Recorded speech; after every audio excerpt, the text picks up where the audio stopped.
My name is Walter Grayson, and before I tell you what happened on a Tuesday morning in early September, I need you to understand something about the piece of land I live on.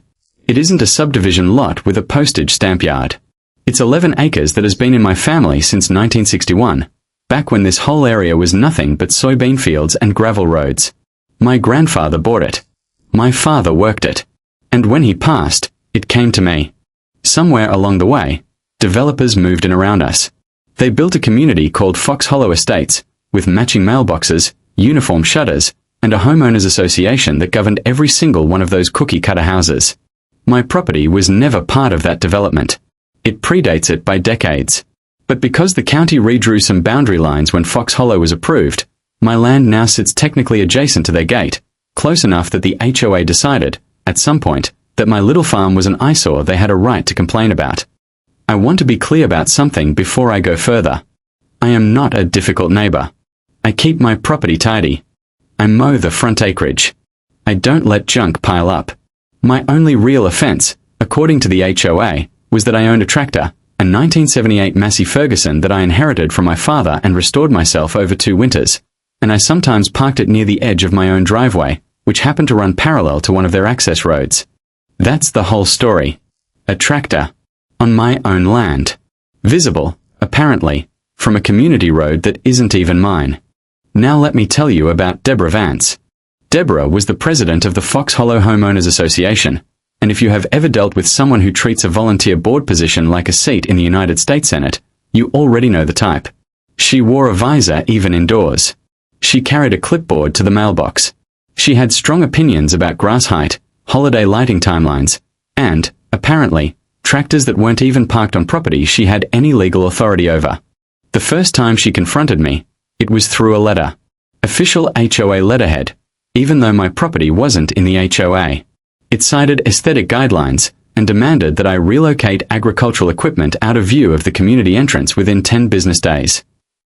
I remember reading that letter twice, then laughing, then folding it into a drawer and going back to work. I didn't respond. Why would I? I wasn't part of their association. I didn't pay their dues. I hadn't signed their covenants. My land, my tractor, my rules. A week later, a second letter arrived, this one slightly more aggressive in tone, referencing escalating enforcement measures if I continued to disregard community expectations. I remember showing it to Linda over dinner, and she laughed so hard she nearly choked on her iced tea. Community expectations, she repeated. We are not even in the community, Walter. We are the people they built the community next to. I called the county assessor's office just to be thorough, mostly because I wanted written confirmation for my own records rather than out of any real doubt. The woman on the phone pulled up the parcel map and confirmed exactly what I already knew. My 11 acres sat entirely outside the Fox Hollow Estates boundary, separated by a strip of county-maintained right-of-way. She even offered to email me a copy of the plat map, which I gladly accepted and printed out, just in case. But Deborah wasn't the kind of woman who lets silence go unanswered. Over the following weeks, she started showing up at the edge of my driveway, technically public right-of-way, taking photos of my tractor with her phone, muttering things to herself, occasionally leaving little printed flyers about community standards tucked under my mailbox flag like this was some kind of campaign. I ignored her. My wife, Linda, used to laugh about it. She thinks she's the mayor of a neighborhood we don't even live in, she'd say, shaking her head as she watched Deborah pace along the property line with her phone raised like she was documenting a crime scene. What neither of us realized was that Deborah's campaign wasn't going to stay at flyers and photographs. It was about to escalate into something that would completely blindside her, because Deborah Vance had absolutely no idea who she was dealing with. You see, my day job wasn't farming. My father's land was my heritage, but it wasn't my income. 22 years earlier, I had taken a small inheritance from my grandfather and built a towing and recovery company from a single flatbed truck, Grayson Recovery Services. Today, it's the largest towing operation in 3 counties. We handle everything from highway accident recovery to impound contracts with 2 different municipalities. Here's the detail that matters most. Grayson Recovery Services held, and still holds, the exclusive towing contract for Fox Hollow Estates. When the HOA needed a vehicle towed for a parking violation, when a moving truck blocked a fire lane, when somebody's guest parked somewhere they shouldn't have, my company was the one that got the call. Deborah Vance had spoken to my dispatchers dozens of times over the years. She just never once asked who owned the company, and I never made a point of announcing it. I kept my business dealings and my personal identity as separate as I could, mostly because I've learned that when people find out you own a towing company, they either want a favor or they get nervous around their own parked cars. My office runs on trust between dispatch and whoever calls in a request. When a property manager or an HOA representative calls and says a vehicle needs to come off a lot, we don't usually demand a notarized deed before we send a truck. We trust that the person calling has the authority they claim to have, because in the overwhelming majority of cases, they do. It's a system that works because most people don't abuse it. Deborah, as it turned out, was the exception. So that Tuesday morning in September, I was out back checking on a section of fence when I heard the unmistakable rattle of a flatbed backing down my driveway. I walked around the barn just in time to see one of my own company's trucks, orange and white, Grayson Recovery Services stenciled clean across the door, with its bed lowered, chains already being hooked beneath my father's tractor. And standing there, arms crossed, visor on, clipboard in hand, directing my own driver like she was some kind of field general, was Deborah Vance. I'll admit, for about 3 full seconds, I just stood there and let the scene finish forming in my mind, because it was almost too absurd to process. She had called a towing company to remove equipment from land she had no jurisdiction over, and she had unknowingly called mine. Deborah, I said, walking up. What exactly is happening here? She didn't even flinch. Mr. Grayson, this equipment has been in violation of community aesthetic standards for 6 weeks. I've sent multiple notices. Since you refuse to comply, the board authorized removal. This is my land, I said. It isn't part of your community. The tractor is visible from the entrance, she said, like that settled it. Visibility affects everyone's property values. The board voted unanimously. Deborah, I have a letter from the county assessor's office confirming this parcel has never been part of Fox Hollow Estates. I offered to show it to you weeks ago. You never asked to see it. I don't need a letter to know a violation when I see one, she said, and there was something almost triumphant in the way she said it, like she believed sheer conviction was a substitute for jurisdiction. I glanced over at my driver, a young man named Marcus who had worked for me for about a year and a half. He looked deeply uncomfortable, like he already sensed this situation had a landmine buried somewhere in it. Marcus, I said calmly, who authorized this tow? He held up a work order. Dispatch sent it over this morning. Said it was flagged under the Fox Hollow contract. Address matched what was listed. That's when I understood what had happened.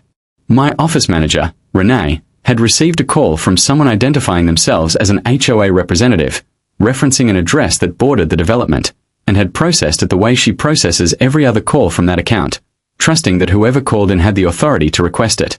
Deborah had exploited the exact kind of institutional trust that keeps a towing company running efficiently. She hadn't checked whether my property was actually inside the HOA's jurisdiction. She had simply assumed that if she said the magic words HOA authorized, the truck would show up and do exactly what she wanted. And it had. Almost. Marcus, I said, unhook the chains.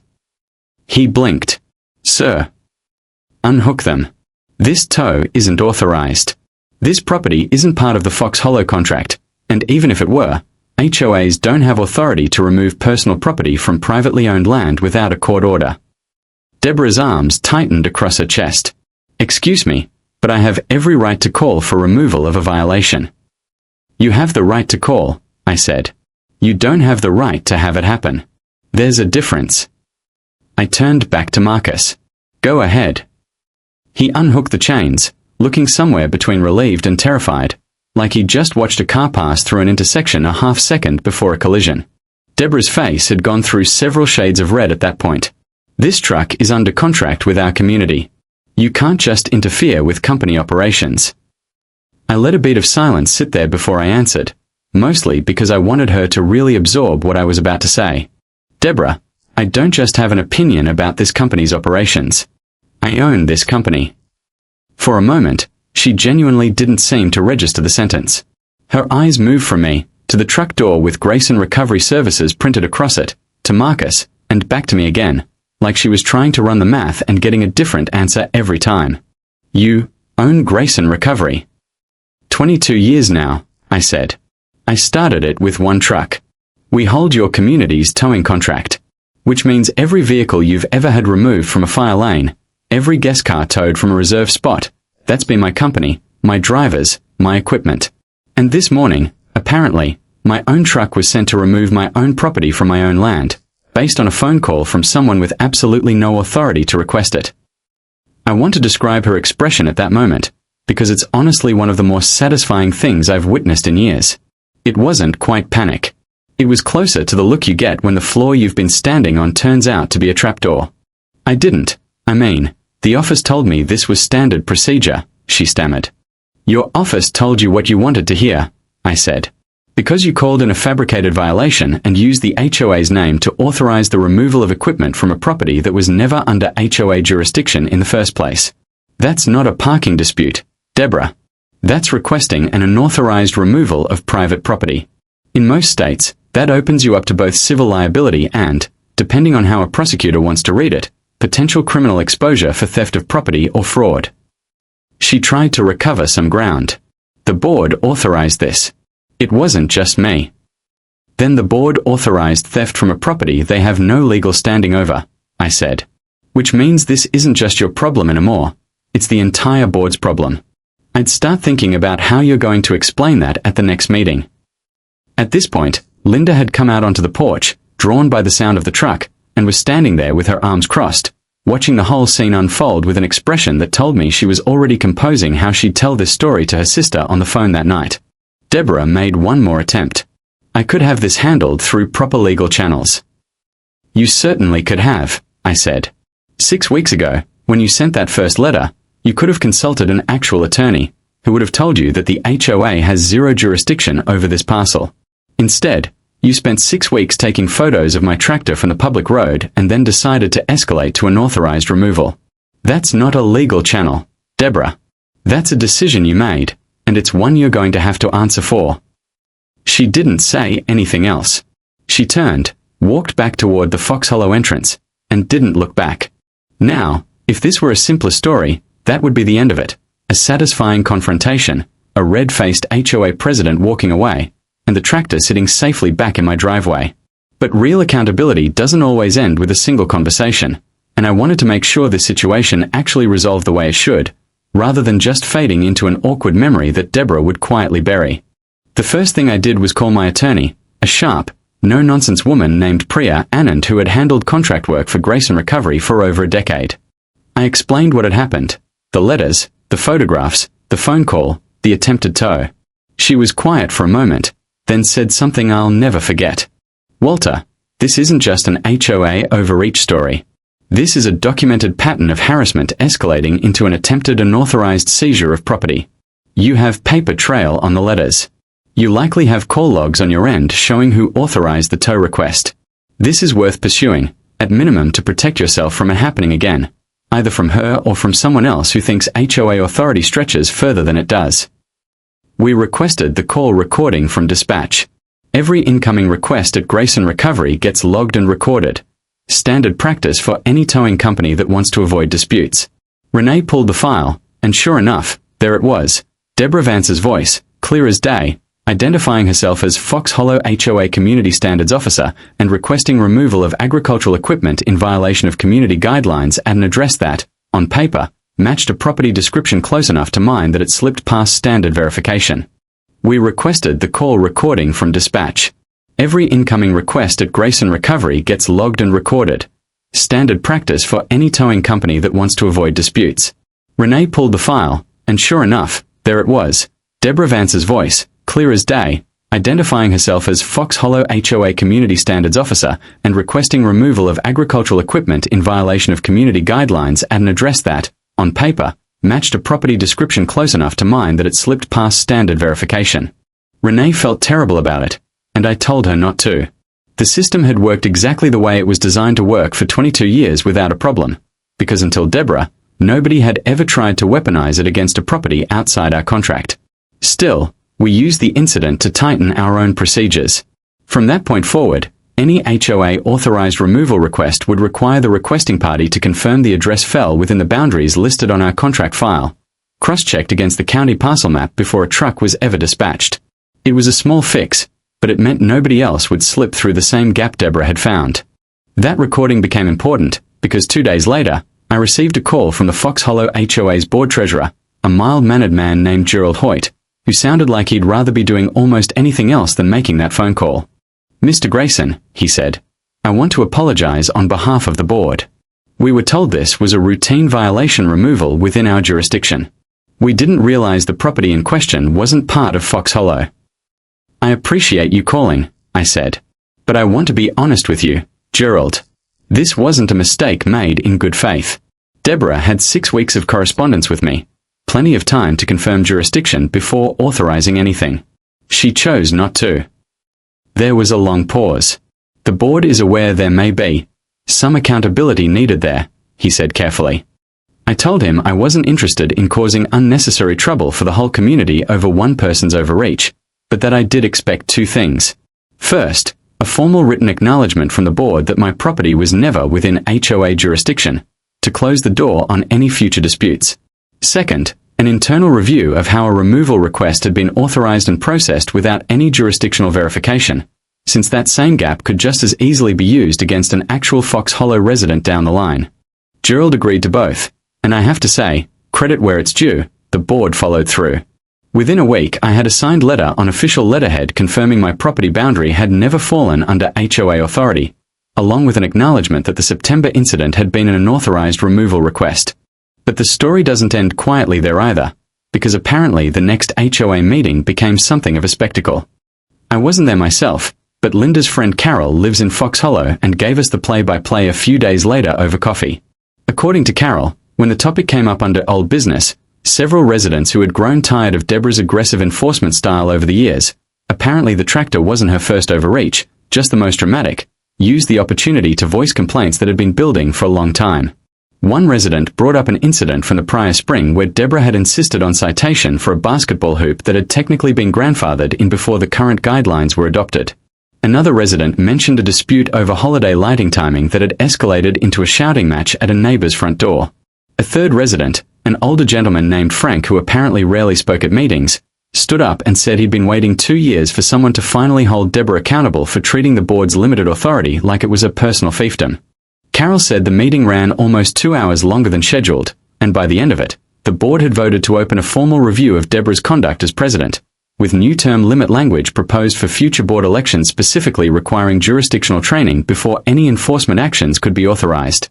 They also voted to require second board members sign-off before any towing request could be submitted going forward, a policy Gerald told me was directly inspired by what had happened on my property. Deborah resigned from the board 3 weeks later. I heard she still lives in Fox Hollow, though according to Carol, she's kept a considerably lower profile since then.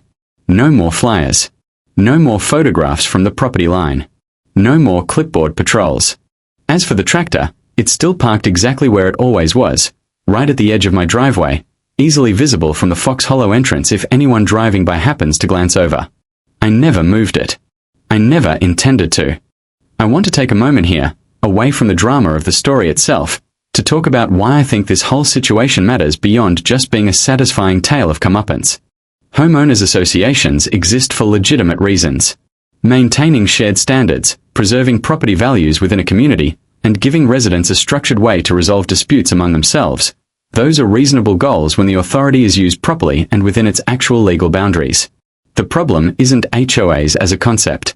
The problem arises when someone in a position of limited authority begins to believe that authority is unlimited, and starts enforcing rules on people and properties that were never under their jurisdiction to begin with. What happened to me could happen to anyone living near, but not inside, a governed community. A property line drawn decades before a development existed can create exactly this kind of confusion, especially when an overzealous board member decides visibility alone is grounds for enforcement. If I hadn't happened to own the very towing company that received that call, this situation might have played out very differently.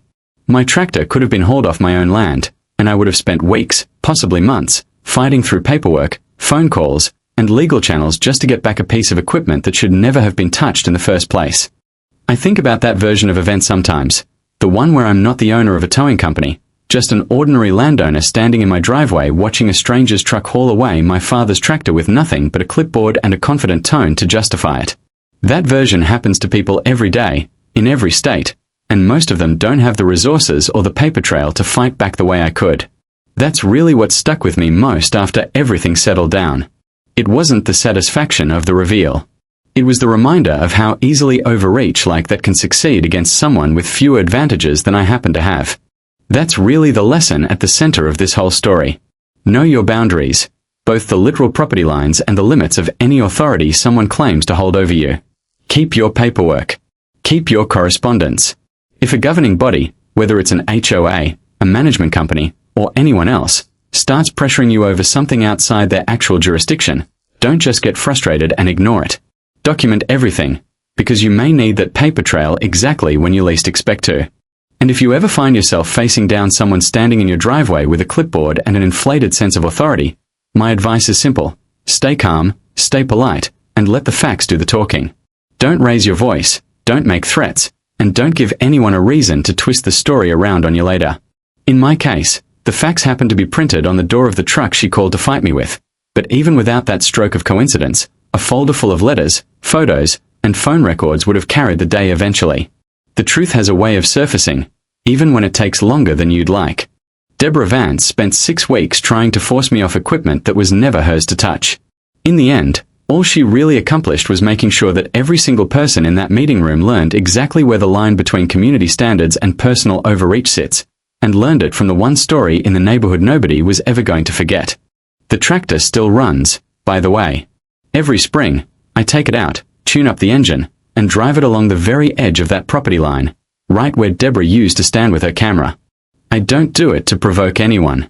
I do it because it was my father's tractor, on my father's land, and no clipboard, no visor, and no unauthorized phone call was ever going to change that. Some battles aren't really about winning. They're about making sure the truth ends up exactly where it belongs, out in the open, for everyone to see.